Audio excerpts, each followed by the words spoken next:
자, 우리 인사부터 또 할까요? 모든 것이 하나님의 은혜입니다. 네, 모든 것이 하나님의 은혜입니다. 자, 또 우리 질문으로 한번 시작해 볼까요? 여러분은 세상에서 성공적 삶을 추구하십니까? 아니면 성경적 삶을 추구하십니까?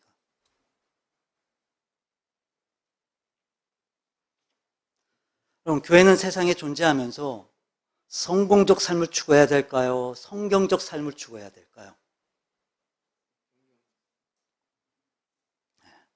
만약 우리가 성공적 삶을 추구한다면 우린 이 세상의 가치에 우린 무너지게 될 거예요. 하지만 우리가 성경적 삶을 추구한다면 우린 세상의 가치를 여러분 정복할 수 있어요. 그래서 우리 교회 공동체는 이 성공적 삶이 아니라 우리는 성경적 삶을 추구해야만 돼요. 그럼 여러분, 성경적 삶이 뭘까요? 성경적 삶 뭘까요? 그건 바로 성교적 삶인 거예요. 성교적 삶. 오늘 본문 이사야 12장은 이제 앞장에서 기록된 예언들의 결말이에요. 결말로서 구원의 찬양으로 마무리를 해요. 자, 내용을 살펴보면 이사야 선지자는 주로 유다와 예루살렘에 초점을 맞춰서 그들의 죄를 지적해요. 또 그 죄에 필연적으로 뒤따르는 하나님의 심판에 대해서 경고를 해요. 하지만 또 하나님의 그 용서의 은혜를 선포하고 언약 백성을 위한 영광스러운 미래를 예언하고 있어요. 그래서 11장과 함께 12장에서는 이제 결론적으로 이스라엘을 향한 하나님의 구원을 부각시키고 이로써 그들에 대한 하나님의 계획은 심판이 아니라 구원이었음을 확증하고 있어요. 그래서 이 이사야 12장은 이사야를 통해 주신 모든 구원의 약속이 이루어지는 그날에 이스라엘이 하나님께 드릴 찬송시인 거예요. 찬송시. 마치 과거에 이스라엘이 출애굽을 하고 홍해를 건넌 직후에 하나님 그 구원에 감사하여 찬양을 드렸던 것처럼 하나님의 크신 그 구원을 경험한 이스라엘 백성들이 그분의 그 놀라운 구원을 찬양할 것을 예언하고 있는 거예요. 자, 그래서 그들이 찬양해야 될 내용이 뭐냐? 오늘 보면 4절을 보면 이제 그들의 그 찬양의 내용을 4가지로 명령을 하고 있어요. 명령을. 자, 첫째, 그날에 너희가 또 말하기를 여호와께 감사하라. 여호와께 감사하라. 그러니까 구원을 경험한 이스라엘 백성들이 드려야 될 찬양, 바로 하나님께 감사하는 거예요. 여러분, 은혜로 구원을 받습니다. 믿으시죠? 아무런 공로 없이 전적인 하나님의 사랑으로 구원을 받아요. 그래서 구원받은 백성들의 최초의 찬양은 바로 감사여야 되는 거예요. 감사. 둘째, 그의 이름을 부르라. 그의 이름을 부르라. 즉 하나님의 이름을 부르라는 거죠. 그럼 이름이라는 건요, 그 대상의 인격과 본질을 담아요. 그 이름을 부른다는 건 무슨 말이냐면 그분을 찾는다는 거예요. 찾는다는 거. 자, 그래서 그들이 찬양해야 될 이유, 우리를 구원하신 하나님을 예배하는 거예요. 그의 이름을 부르라. 하나님을 예배하라는 거예요. 구원받은 모든 백성들은 하나님을 예배해야 돼요. 자, 그리고 세 번째 명령, 그의 행하심을, 즉 하나님께서 행하신 일을 만국 중에 선포하라는 거예요. 선포하라. 자, 그분이 행하신 일이 뭐죠? 뭐예요? 구원. 그걸 선포하라는 거예요. 여기서 선포라는 건 단순히 그냥 외치라는 게 아니라 알게 하라는 거예요. 알게. 선포하라. 알게 하라. 하나님께서 행하신 그 구원의 일들을 모든 만민들이 깨달아 알 수 있도록 증거하라는 거예요. 하나님의 행하심을 만국 중에 선포하라. 자, 그리고 네 번째 명령. 그의 이름이 높다 하라. 즉 하나님의 이름이 높다 하라는 거예요. 여러분, 지금 우리 성경에는 이게 빠져 있는데 원래 원문을 보면 기억하라는 명령이에요. 기억하라. 기억하라. 즉 당신의 백성들을 구원하신 그 구원으로 말미암아 하나님의 이름이 높아진 것을 기억하라는 거예요. 기억하라. 그 앞의 명령들, 감사하고 예배하고 선포하는 이런 모든 행위들로 하나님의 그 구원을 기억하고 하나님을 높이며 그분을 영화롭게 하라는 거예요. 감사하라, 예배하라, 선포하라, 높이라. 바로 이 네 가지의 명령이 앞으로 구원받을 하나님의 백성들이 찬양해야 될 내용이었던 거예요. 자, 근데 5절을 보게 되면요, 이 네 가지 내용 중에 반복해서 나오는 내용이 있어요. 반복해서. 왜요? 중요하기 때문에. 중요하니까. 물론 네 가지 명령 다 중요해요. 다 중요하지만 근데 그 중에서 이제 반복하는 내용이 나와요. 자, 우리 5절 볼까요? 5절 함께 읽어봅니다. 여호와를 찬송할 것은 극히 아름다운 일을 하셨음이니 이를 온 땅에 알게 할지어다. 여러분, 극히 아름다운 일, 즉 그분이 행하신 일이죠. 그러니까 4절에서는 그분이 행하신 일을 만국 중에 선포하라고 그랬는데 지금 5절에서 극히 아름다운 일을 하셨으니까 그분을 온 땅에 알게 하라는 거예요. 그러니까 세 번째 명령, 만민에 선포하라. 지금 그걸 다시 반복하면서 강조하고 있는 거예요. 극히 아름다운 일, 즉 하나님께서 베푸신 구원, 그 일을 온 땅에 알게 하라는 거예요. 온 땅에. 자, 그리고 여기서 지금 온 땅에 알게 하라는 건 여러분, 이건 지속적으로 알리라는 거예요. 지속적으로. 계속해서 오는 세대마다 세상 모든 만민에게 하나님께서 행하신 그 구원의 역사를 알게 하라는 거예요.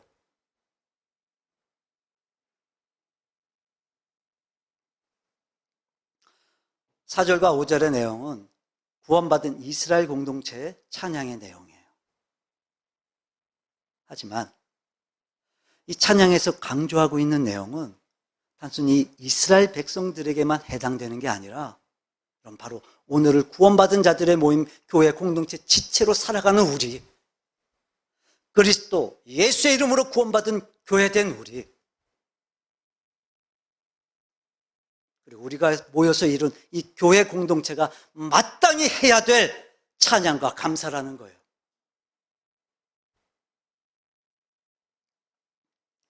우리 오늘 창립 1주년 감사 예배를 드리고 있습니다. 여러분, 이사야서 이 12장의 말씀은, 이 명령은 바로 오늘을 교회로 살고 있는 우리를 향하신, 지금 이 시대의 교회로 존재하는 우리를 향하신 하나님의 명령인 거예요. 명령. 여러분, 하나님의 구원을 감사하세요. 여러분의 전 존재를 하나님께 내어드리는 예배자로 살아가세요. 그리고 하나님께서 행하신 극히 아름다운 일, 하나님께서 행하신 이 놀라운 구원의 역사를 여러분 모든 만민이 알 수 있도록 선포하세요. 그리고 끊임없이 그분의 행하신 일들을 기억하면서 여러분 그분의 이름을 높이세요. 바로 이것이 오늘을 교회로 살고 있는 우리가 해야 될 일인 거예요.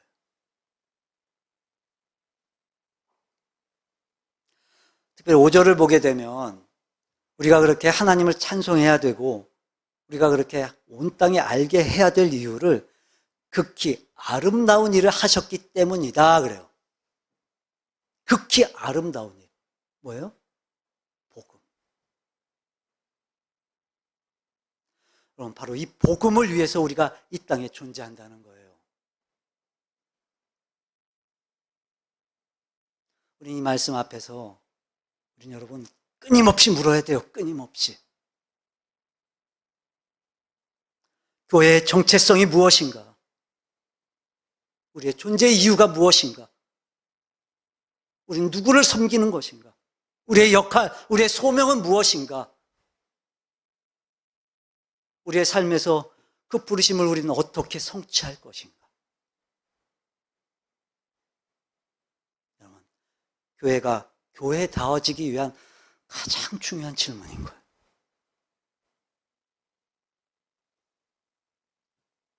성경은요, 분명히 답해주고 있어요. 교회는 선교적 정체성을 갖는다는 거예요. 극히 아름다운 일, 복음. 모두가 들어야 될 좋은 소식. 모든 만민에게 선포돼야 될 이 좋은 소식. 바로 이것이 우리 오늘 교회가 존재하는 존재의 이유가 되어진다는 거예요. 여러분 그거 아십니까?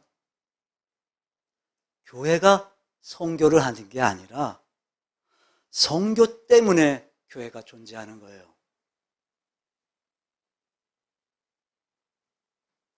교회는요, 선교 때문에 있는 거예요.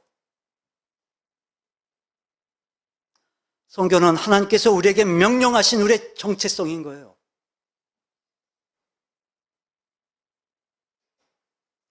그래서 교회의 정체성은 바로 이 선교적 정체성을 갖는 거예요. 저와 여러분이, 우리 교회 공동체가 잊지 말아야 될 가장 중요한 교회의 정체성인 거예요. 선교적 정체성. 자, 이 내용을 오늘 말씀을 통해서, 성경을 통해서 확인해 볼까 합니다. 그럼 성경은요, 이제 창조로 시작해서 종말에 이르는 창조 세계 안에서의 인류에 대한 이야기예요. 그리고 그 인류 안에서 하나님의 부르심을 받은 하나님의 백성들의 이야기예요, 성경은. 그리고 그 핵심엔 하나님의 목적에 의해 계시된 그리스도, 예수의 이야기가 있어요. 그리고 하나님께서 그 그리스도 예수의 삶과 죽음과 부활이라는 그 역사적 사건을 통해서 세상을 구원하시는 것에 대한 기록인 거예요, 성경은.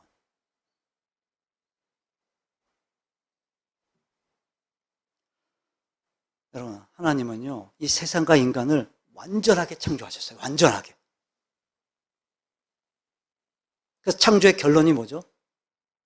하나님 보시기에 어땠어요? 심히 좋으셨어요, 심히. 최초의 인류가 죄를 짓고 타락해요. 그 결과 인간 안에 하나님의 형상이 깨어져요. 인간과 하나님의 관계가 깨어져요. 인간과 인간의 관계가 깨어져요. 인간과 다른 모든 피조물들과의 관계가 다 깨어져요.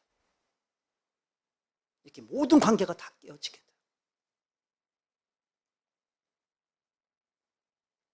근데 하나님께서는 그렇게 깨어진 창조 세계를 다시 회복하기로, 구원하시기로 결정을 하세요. 창세기 3장 21절을 보면 여호와 하나님이 아담과 그의 아내를 위하여 가죽옷을 지어 입히시니라. 아담과 하와가 죄를 짓고 타락함으로 하나님께서 그들을 하나님의 동산에서 쫓아내서요. 근데 그들을 그냥 내쫓지 않으시고 하나님은요, 가죽옷을 지어서 입히세요. 여러분, 여기서 이 가죽옷은 짐승의 가죽을 벗겨서 만든 옷을 의미하는 거예요. 즉, 죄를 지은 아담과 하와의 몸을 가려주시기 위해서 짐승이 대신 죽은 거예요, 짐승이.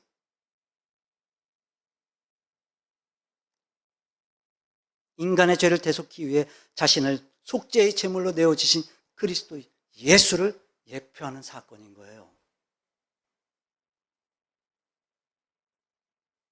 자, 그리고 이제 하나님께서는요, 이 타락한 창조 세계를 회복하기를 원하시는 그 계획을 이제 특정한 백성을 부르셔서 그들을 통해 그분의 목적인 구원을 하나님이 이루어 가세요. 창세기 12장 2절, 하나님께서 아브라함을 부르시고 아브라함에게 이렇게 말씀하세요. 내가 너로 큰 민족을 이루게 한다. 하나님께서 큰 민족을 만드시겠다는 거예요. 여기서 이 큰 민족이란 이 말은요, 이게 단순히 숫자적으로만 많다는 게 아니에요. 숫자적으로만 많다는 의미가 아니라 영적으로 위대한 민족이 되게 하시겠다라는 거예요, 하나님이. 내가 너로 큰 민족을 이룬다. 그리고 내게 복을 주어 내 이름을 창대하게 하리니 너는 복이 될지라. 너는 복이 되라. 이건 명령형인 거예요, 명령형. 즉 하나님께서 아브라함을 부르시고 내가 너를 복으로 만들 거다라는 거예요. 그러니까 하나님의 강권적인 의지를 가지고 계획하신 하나님의 뜻대로 하나님이 이루시겠다는 거예요. 우리가 한 가지 주의해야 될 건 뭐냐면 여기에 사용된 이 복이라는 말이에요. 복. 여러분 여기서 이 복이라는 단어는요, 우리가 생각하는 그런 복이 아니에요. 물질의 복을 의미하는 게 아니에요. 이 현세적 복을 의미하는 게 아니라고요, 여러분. 그러니까 여기서의 복은 무슨 말이냐면 이제 타락한 결과 인간에게 주어진 저주, 그 저주에 반대되는 의미로서의 복인 거예요. 그러니까 회복, 치유, 구원, 이런 의미들이 여기에 기록된 바로 그 복인 거예요. 또 그럴 것이, 여러분 우리 3절 볼까요? 3절. 너를 축복하는 자에게는 내가 복을 내리고 너를 저주하는 자에게는 내가 저주하리니. 자, 그 다음에 땅의 모든 족속이, 그러니까요, 아브라함 한 사람만이 아니에요. 아브라함의 가문만이 아니에요.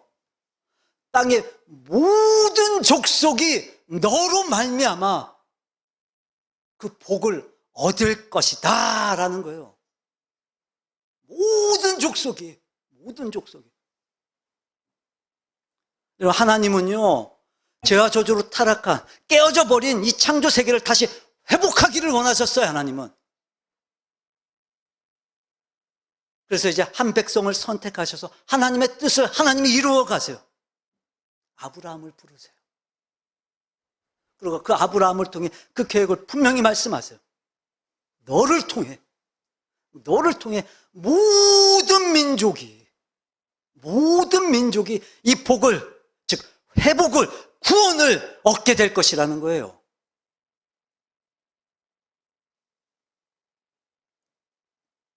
이 동일한 내용을 하나님은 아브라함한테 2번을 말씀하세요.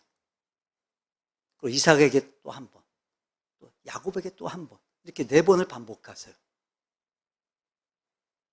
그 비슷한 내용으로 5번 내지 6번이 거듭해서 반복되어서 등장을 해요.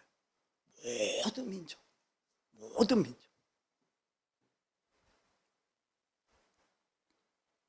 이미 하나님께서는 아브라함을 부르실 때부터, 즉 이스라엘 민족을 선택하실 때부터 모든 민족과 열방을, 이 창조 세계를 하나님은 염두에 두고 계셨던 거예요.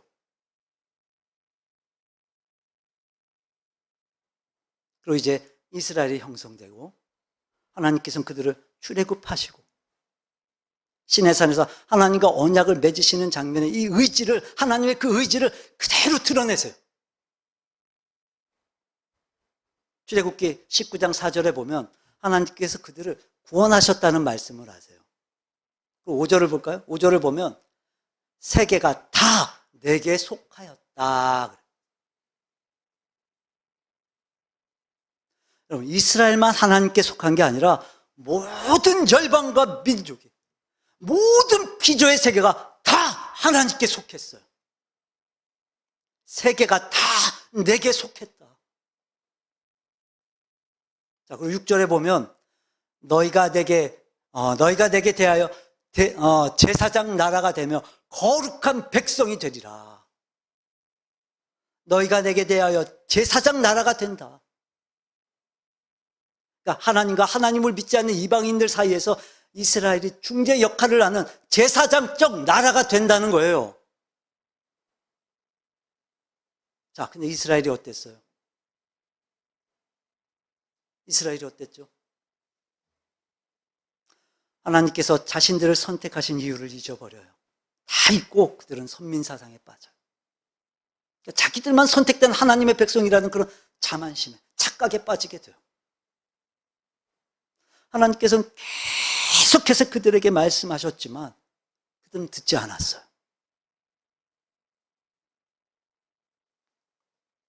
하나님께서는 그 아브라함과 그에게서 나올 이스라엘을 택하셔서 모든 민족을 위한 그 복을 감당하게 하셨지만 이스라엘은 그 일에 실패했어요. 그리고 이스라엘은 하나님의 심판을 받아요. 그래서 하나님께서는 예수님을 보내세요.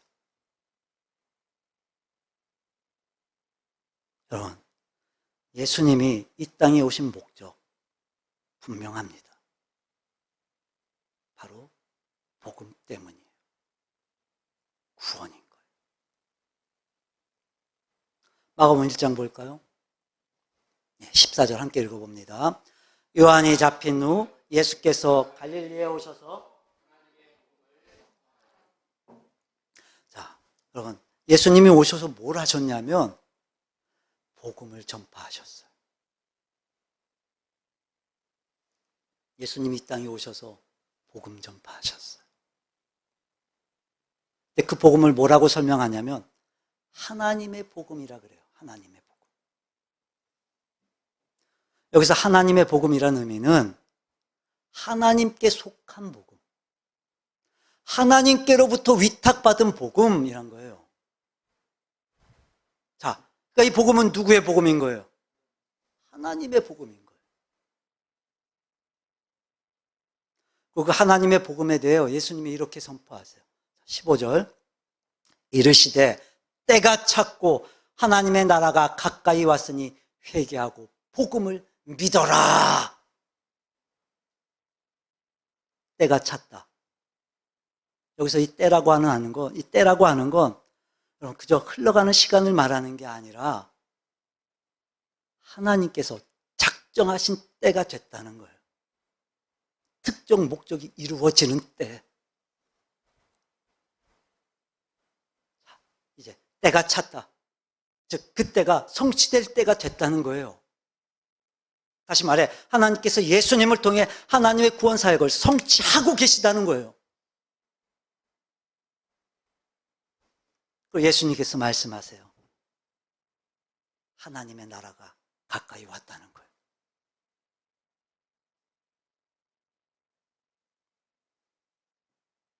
그럼 복음이 뭡니까? 복음이 뭐죠? 하나님의 나라가 가까이 왔다는 거예요. 예수님은 하나님의 복음으로 이 땅에 오셨어요. 하나님의 복음을 선포하기 위해 오셨어요, 이 땅에. 복음이 뭐라고요? 하나님의 나라가 가까이 왔다는 거예요. 그러니까 예수님과 더불어 하나님의 나라가 이미 시작됐다는 거예요. 그러니까 이제 회개하고 그 복음을 믿으라는 거예요. 하나님의 나라. 하나님의 나라. 여러분, 예수님께서 선포하신 복음, 그 복음의 내용이 뭐라고요? 하나님의 나라가 가까이 왔다는 거예요.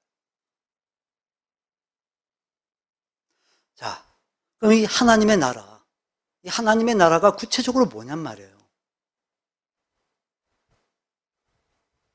하나님의 나라는 바로 이 만물에 대한 하나님의 주권 통치가 이루어지는 건데, 바로 메시아 그리스도 예수를 통해서 이 창조의 세계가 죄와 저주로부터 회복되는 걸 의미하는 거예요. 하나님의 나라. 그래서 결론적으로 말씀을 드리면, 하나님의 나라는 그리스도 예수 안에서 종말로서의 우주적 구원이 완성되는 거예요. 자, 그럼 그 하나님의 나라는 어떤 모습이냐? 회복된 모습은 과연 어떤 모습이냐? 우리 본문 앞에 11장 볼까요? 이사야 11장은 이 메시아의 통치와 그분의 왕국에 대한 예언을 기록하고 있어요. 그리고 그리스도 예수를 통해서 어떤 회복의 역사가 있을 것인지 이사야가 예언하고 있는 거예요. 근데 6절부터 8절까지의 내용을 보게 되면 모든 우주 만물, 이 자연 만물까지 포함하는 회복의 모습을 기록하고 있어요. 자, 6절을 보면 그때에, 즉 하나님의 나라가 이루어지는 그때에 이리가 어린 양과 함께, 이리가 어린 양과 함께. 여러분, 강자인 이리가 약자인 어린 양과 함께, 그리고 표범이 어린 염소와 함께, 강자인 표범이 약자인 어린 염소와 함께 눕는다. 이게 말이 돼요? 여러분, 동물의 세계는 어떤 세계예요? 먹고 먹히는 약육강식의 세계예요. 근데 그 동물의 세계가 이제 창조의 모습으로 다시 돌아간다는 거예요. 즉, 죄로 인해 타락되기 이전 바로 창조의 원래의 모습을 회복한다는 거예요. 자, 게다가 뒷부분에 보면요, 어린 사자와 살찐 짐승이 함께 있는데 누구에게 끌린대요? 누구에게요? 어린 아이에게 끌린대요. 어린 아이에게. 이 어린 아이가 그 모든 동물, 그러니까 강자와 약자가 더불어 함께 사는 그 모든 동물을 이 어린 아이가 이끌어간다는 거예요. 이 어린 아이한테 끌린다는 거예요. 하나님의 나라가 임하게 되면.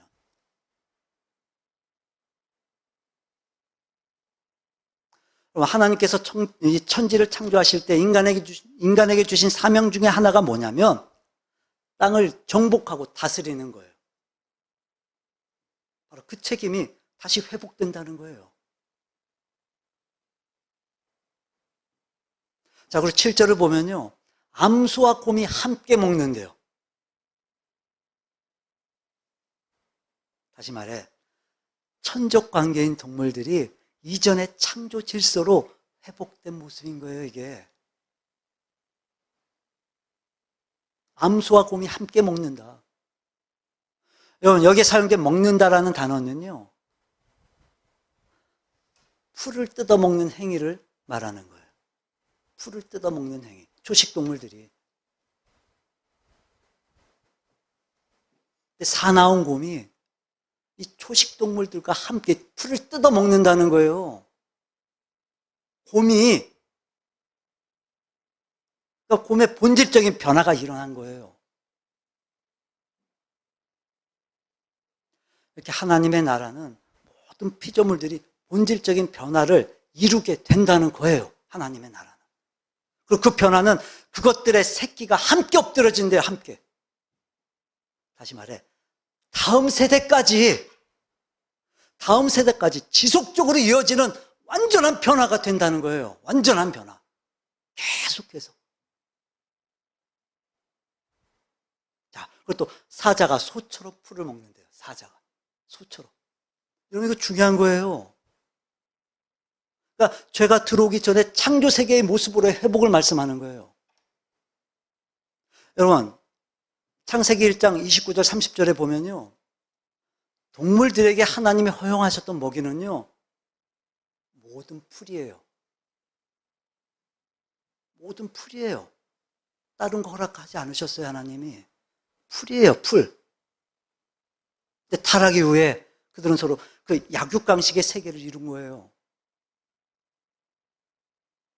하지만 하나님의 나라가 임하게 되면 그리스도 예수를 통해 하나님 나라가 이루어지면 이런 모든 것들이 그 창조의 질서로 다시 회복된다는 거예요. 회복.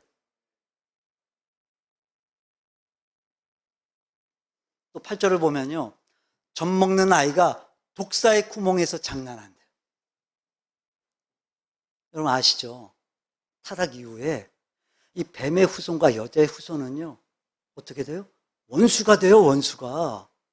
원수가 됐어요. 근데 그 관계가 지금 회복되었음을 의미하는 거예요.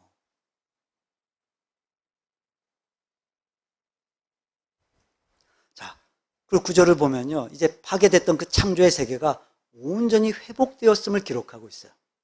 내 거룩한 산 모든 곳에서. 여기서 내 거룩한 산, 즉 하나님의 거룩한 산은 하나님 나라, 새 예루살렘을 의미하는 거예요. 내 거룩한 산. 이 땅에 완성될 하나님 나라. 예수님을 통해서 회복된 모든 세상인 거예요. 모든 세상. 그래서 그곳엔 해됨도 없대요. 해됨도. 무슨 뜻이죠? 악을 행하지 않는다는 거예요. 그들이 악을 행하지 않는다. 그 상함도 없대요. 상함도 없다. 상함도 없다. 무슨 뜻이냐면 이 영적인 영혼을 포함한 타락과 부패가 없을 거라는 거예요. 당연해요, 여러분. 왜요? 이는 물이 바다를 덮음 같이 여호와를 아는 지식이 세상에 충만하다는 거예요. 여호와를 아는 지식이 바다를 덮는 물처럼 충만하기 때문이에요. 즉 여호와를 아는 사람들이 온 땅에 퍼지게 된다는 거예요.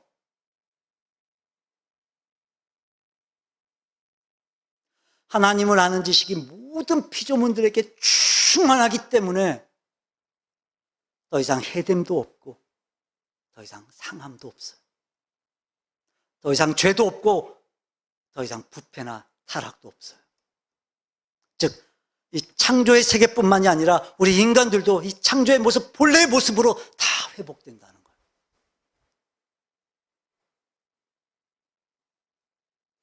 자, 그리고 10절에 보면 이새의 뿌리에서 한 싹이 난다.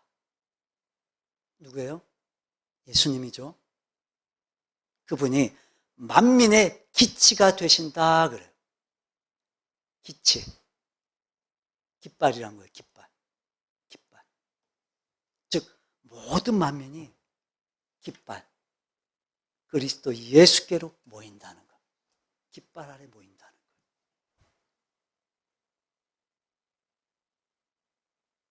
거예요. 우리의 죄를 대속해 주신 그 그리스도 예수를 믿는 모든 사람들은 바로 그 그리스도 예수께로 모이게 될 거예요. 여러분, 그게 하나님 나라예요. 그게. 놀랍지 않습니까, 여러분? 이게 구원이에요. 이게 복음이에요. 이게 하나님 나라예요, 이게. 기대되지 않으십니까, 여러분?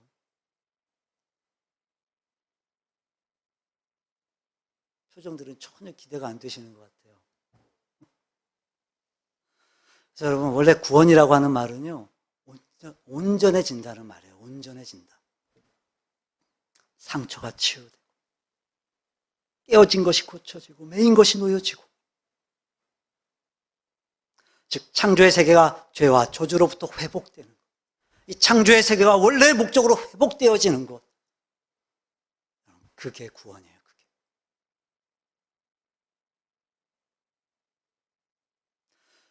그래서 복음이 이렇게 하나님의 나라가 임함을 선포하는 것이기에 복음은 근본적으로 종말론적인 메시지인 거예요.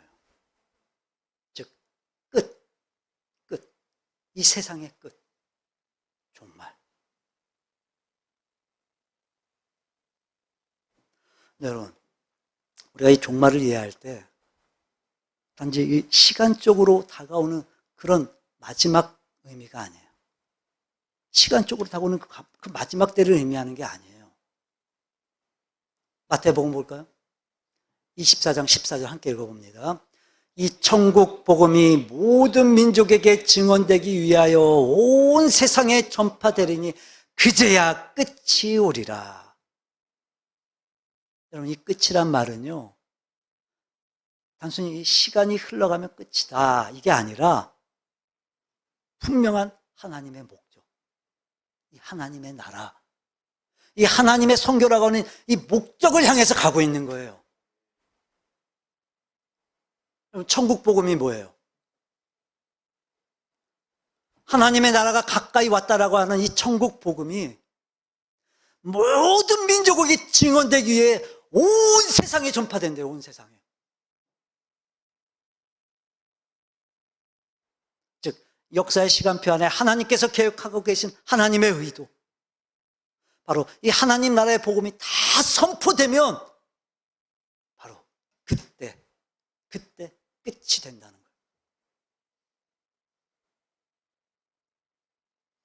근데 예수님께서요, 이 하나님의 나라가 가까이 왔다라고 말씀하세요. 가까이 왔다. 올 거다도 아니고 왔다도 아니고 가까이 왔다. 가까이. 즉 하나님의 나라가 이미 시작되지만 아직 완성되지는 않은 거예요. 그래서 오늘을 살고 있는 우리에게 있어서 하나님의 나라는 그리스도 예수 안에서 이미 시작됐는데 아직 완성되지 않은 거예요. 그래서 하나님의 나라는요, 미래이고 현재예요. 미래, 현재 모두예요, 모두. 지금 존재하는데 아직 완성되지 않은 거예요. 지금 여기 있어요, 하나님의 나라. 그리고 분명히 또 이루어져요, 하나님 나라. 땅 끝까지 복음이 증거되면 그리스도 예수께서 다시 재림하세요. 그리고 사단과 사망의 권세가 멸망당해요. 그리고 하나님의 권세가 최종적인 승리를 이루세요. 새 하늘과 새 땅이 온전히 펼쳐지게 돼요. 여러분, 하나님의 나라는 완성됩니다.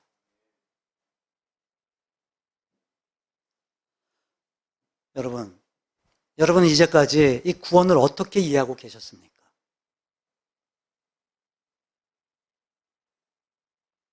복음은 그리스도 예수 안에서 이미 시작된 하나님 나라, 그리고 미래에 반드시 완성될, 반드시 성취될 하나님의 나라예요.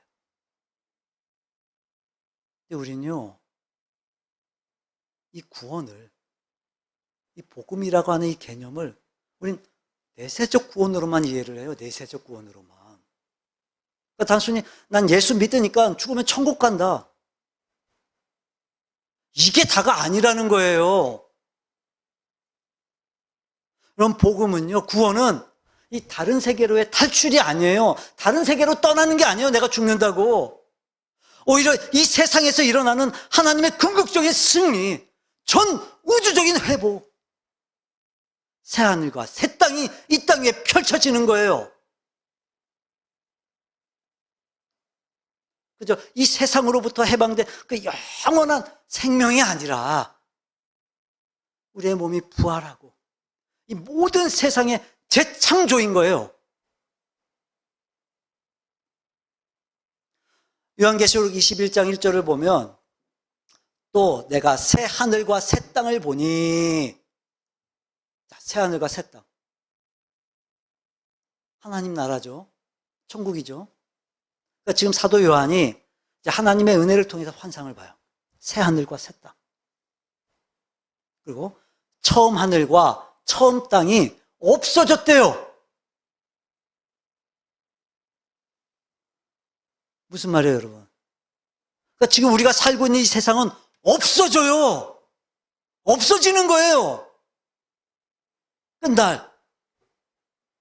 그 2절을 보면 또 내가 보매 거룩한 성 새 예루살렘이 하나님께로부터 하늘에서 내려온대요. 여러분 분명히 말씀하세요. 처음 하늘, 처음 땅은 없어져요. 그러니까 뭐예요? 이 세상이 아닌 거예요. 이 세상이 아닌 거예요. 그 거룩한 성 새 예루살렘이 하늘에서 내려온대요. 하나님께로부터. 하나님께로부터 내려온대요.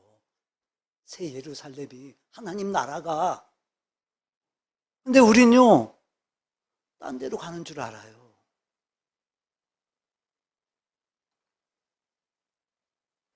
우리가 지금 이 구원과 복음에 대해 아주 심각하게 오해하고 있는 거예요.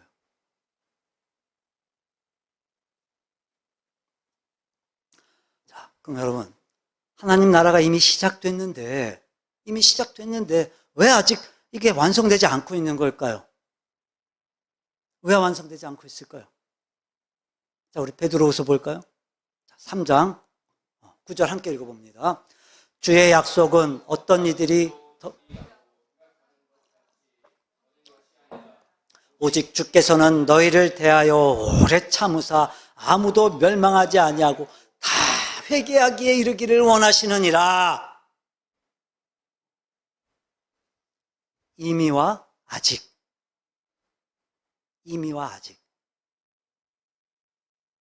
이 시간의 간극이, 이 시간의 차이가 뭘 의미하는 걸까요? 하나님은요, 모두가 다 회개하고 모두가 다 구원받기를 원하시는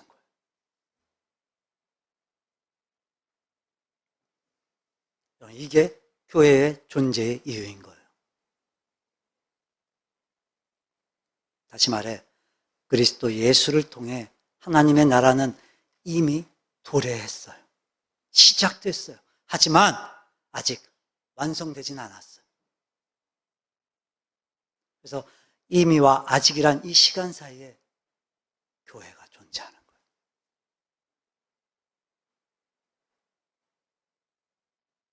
여러분, 예수님께서 이 땅에 오셨어요. 그리고 이 땅을 향하신 하나님의 구원을 십자가에서 다 이루시고 부활하고 승천하셨어요.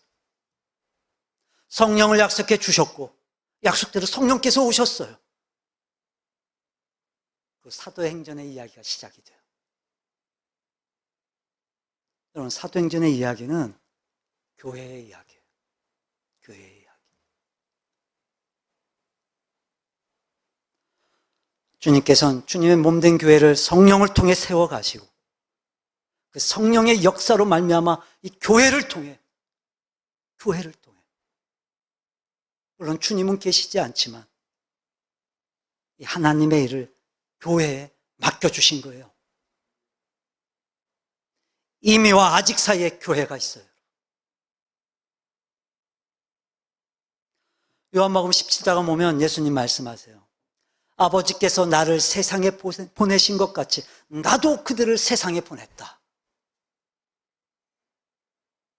여러분, 교회는요, 그리스도 예수 안에서 성취되고 성령 안에서 주어진 이 역사의 끝, 하나님의 나라를 모든 민족과 땅 끝까지 알리는 부름받은 하나님의 백성들인 거예요. 뭐가요? 교회가. 우리가. 내가. 하나님은요, 우리에게 시간을 주신 거예요, 시간을. 예수님의 초림과 재림 사이의 시간. 이미와 아직 사이의 시간. 그 시간 속에 존재하는 교회 공동체는 여러분, 땅 끝까지 하나님의 나라를 선포하기 위해서 이 땅에 존재하는 거예요.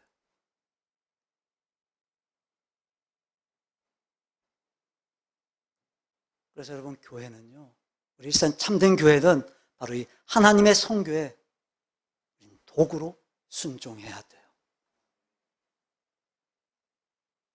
그러니까 참된 종말론적 의미는 성교적 순종이어야 돼요. 여러분, 십자가에서 죽으시고 부활하신 예수님은요, 자신이 이 땅에 남지 않으셨어요.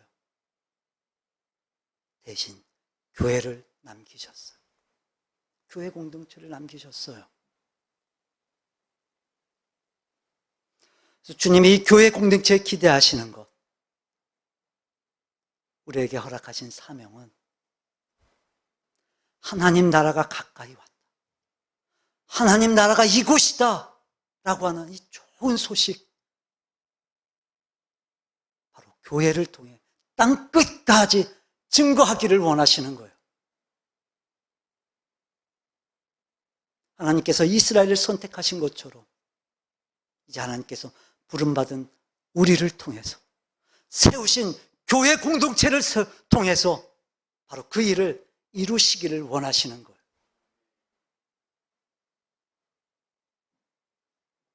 하나님의 선교, 하나님의 선교, 그게 교회의 정체성인 거예요. 그러니까 우리의 선교가 아니에요. 하나님의 선교예요. 하나님의 선교. 그럼 이 일에 하나님은 저만 부르신 게 아니에요. 하나님은요, 여러분도 부르셨어요. 그러니까 여러분, 이제 하나님의 선교를 여러분의 비전으로 삼으시길 바랍니다. 즉, 여러분이 있는 모든 삶의 현장에서, 여러분이 만나는 모든 사람들과의 삶 속에서, 관계 속에서 이제 여러분은 하나님의 선교를 감당하는 선교사가 되는 거예요.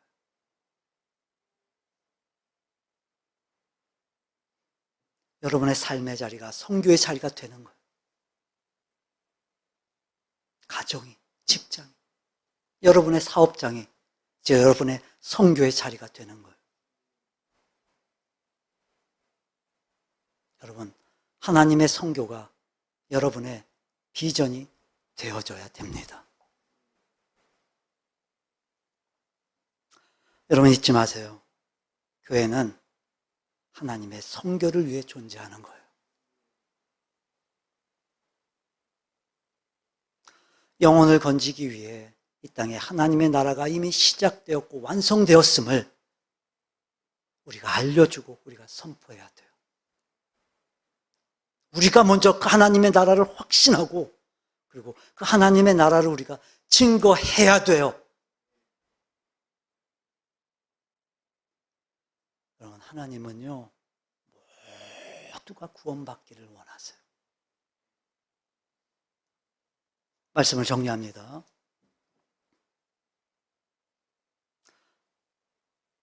이렇게 이 땅의 모든 교회들이, 그리고 우리 일산 참된 교회가 하나님의 나라를 꿈꾸는 교회가 되기를 바랍니다.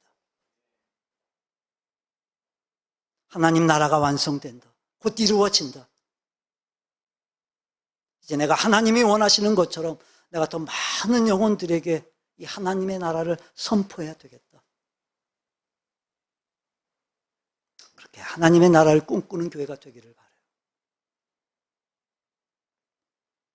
그리고 하나님의 선교를 감당하는 하나님의 사람으로 여러분이 한 분 한 분 세워져 가기를 바랍니다. 그래서 우리가 하나님의 선교를 우리의 비전으로 삼고 여러분 한 분 한 분이 참된 하나님의 사람으로 세워져서 그렇게 하나님의 나라의 그 완성을 꿈꾸면서 땅끝까지 복음이 증거되기를 원하시는 주님의 마음으로, 땅끝까지 복음이 증거되기를 원하시는 주님의 시각으로, 주님의 관점으로 이 세상을 바라보고 또 저 영혼들을 바라보면서 이제 우리가 하나님의 선교를 비전으로 품고 여러분 땅끝까지 나아가기를 바랍니다. 하나님의 선교, 하나님의 보내심, 이게 우리의 비전이 되고 우리가 생을 당한 그날까지 이 비전을 감당하는 우리 참된 하나님의 교회, 참된 하나님의 일꾼 되기를 주님의 이름으로 축원합니다.